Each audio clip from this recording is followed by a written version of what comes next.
Përshëndetje Wesley, uroj suksese në panajirin e librit 2025. Si fillim do të pyes se çfarë përshtypjesh keni nga ky panajir? Përshëndetje Artur, të falenderoj për ftesën dhe të uroj suksese dhe të përgëzoj për punën tuaj në hapjen e këtij podcasti dhe këtij kanali në YouTube, ku transmetohen vlerat, puna dhe kontributi i njerëzve të ndryshëm. Sa i përket panajirit të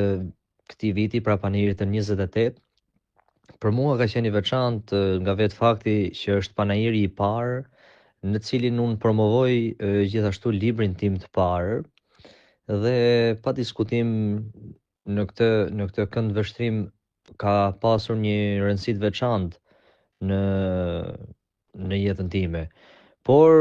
për sa i përket përshtypjeve në përgjithësi të panajirit, duke u treguar racional dhe duke mos e përfshirë pjesën edhe promovimin e librit tim, por në përgjithësi të ndjekësve të panajirit, të vizitorëve të panajirit, sigurisht ka pasur një numër të konsiderueshëm dhe është për të vlerësuar grup mosha të ndryshme,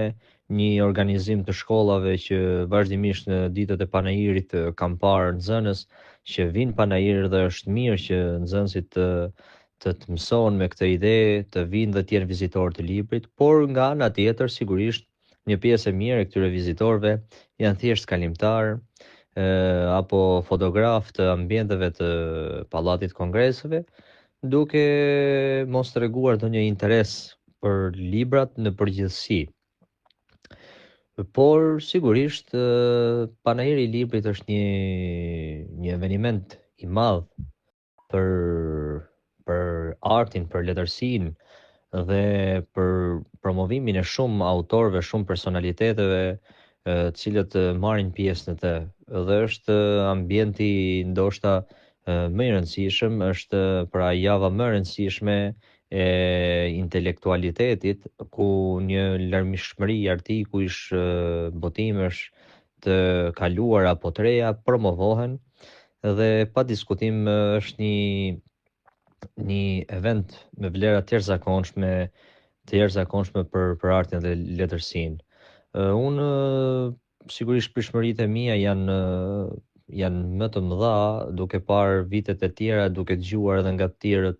edhe nga shtëpitë botuese dhe ndoshta edhe nga autorët në raport me shitjet, në raport me interesimin dhe sigurisht edhe personalisht kam qenë ndjekës i panajirave në vite të ndryshme, kam parë një